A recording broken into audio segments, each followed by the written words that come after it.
Blackmail இந்த படத்தை direct பண்ணியிருக்காரு டைரக்டர் மாறன். இந்த படத்தோட முக்கியமான ஸ்டார் காஸ்டிங்கா ஜிவி பிரகாஷ், தேஜு அண்ட் ஸ்ரீகாந்த், பிந்து மாதவி மற்றும் பலர் வந்து நடிச்சிருக்காங்க.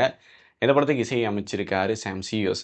பிளாக்மெயில் இந்த படத்தோடைய ஒன்லைன் என்ன அப்படின்னு சொல்லிட்டு பார்த்தீங்கன்னா, அசோக் அவர் வந்து கோயம்புத்தூரில் பெரிய பிஸ்னஸ்மேன். அவருடைய குழந்தை வந்து கடத்தப்படுது. இதுக்கிடையில் மணி அவனுடைய ஆளை வந்து தூக்கி வச்சுக்கிறாரு அவருடைய ஓனர். ஏன் அப்படின்னு சொல்லிட்டு பார்த்தோன்னா, அவருடைய கொக்கைன் வந்து காணாமல் போயிடுது. ஸோ இதை வந்து மணி தான் எடுத்திருக்கான் அப்படின்னு சொல்லிட்டு ஒரு மிஸ்கன்செப்ஷனில் வந்து மணியுடைய ஆளை வந்து தூக்கி வச்சுக்கிறாரு அவருடைய ஓனர். ஸோ இந்த மணி எப்படி வந்து அசோக் மேலே சம்மந்தப்படுறாரு, கடைசியில் வந்து என்ன நடக்குது அப்படின்றது தான் படத்தோடைய கிளைமேக்ஸ். ஸோ ஒட்டுமொத்தமாக வந்து பார்த்தீங்கன்னா ஃபர்ஸ்ட் ஹாஃபில் பயங்கர ஒரு இன்ட்ரெஸ்டிங்காக யார் இந்த மணி, என்ன பண்ணுறாரு, அவங்களுக்குள்ள எப்படி லவ் இருக்குது, இதெல்லாம் வந்து சொல்ல ஆரம்பிச்சு அசோக் யார், அவங்களுக்கு என்ன பிரச்சனை, அவங்க ஒய்ஃப் வந்து எப்படி, அவங்களுக்குள்ள என்ன பிரச்சனை, இப்படி எல்லாத்தையுமே சொல்கிறாங்க. பட் ஃபர்ஸ்ட் ஹாஃப்லேயே வந்து கிட்டத்தட்ட இதுதான் அப்படின்ற அளவுக்கு நமக்கு வந்து ஒரு கெஸ் வந்து வந்திருக்கு. பட் நிறைய சுத்தல் விட்டு கதையை சொன்னதுனால நமக்கு ஒரு சில இடங்களில் வந்து பெருசாக வந்து இன்ட்ரெஸ்ட் ஆகலை. பல லாஜிக்கான விஷயங்கள்லாம் வந்து நம்ம வந்து கேள்வி கேட்க தோணுது. பட் ஸ்க்ரீன் பிளே ஓரளவுக்கு அதெல்லாம் வந்து மேட்ச் பண்ணாலுமே கூட நிறைய இடங்களில் வந்து இன்னும் கொஞ்சம் பெட்டராக பண்ணியிருக்கலாம் அப்படின்ற அளவுக்கு வந்து இருந்துச்சு.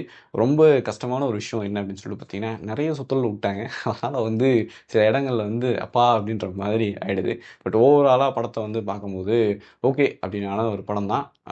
ஒன் டைம் ஓகே அப்படின்ற மாதிரியான ஒரு படமாக தான் வந்து இருக்குது. சில இடங்களில் நல்ல டயலாக்ஸ் வந்து இருந்துச்சு. சாம் சிஎஸோடைய மியூசிக் வந்து ஒரு சில இடத்துல நல்லாவே வந்து எவால்வேட் பண்ணி இருந்துச்சு. குறிப்பாக வந்து ஃபஸ்ட்டு அந்த லவ் சாங் வந்து ரொம்ப நல்லா வந்து ஒர்க் அவுட் ஆகிருந்துச்சு. அந்த அதாவது ரொம்ப சிம்பிளான ஒரு ஸ்டோரியை இப்படியும் வந்து சொல்ல முடியும் அப்படின்னு சொல்லிட்டு டேரக்டர் தன்னுடைய தனித்திறமையை வந்து காமிச்சிருக்காரு அப்படின்னு தான் சொல்லி ஆகணும்.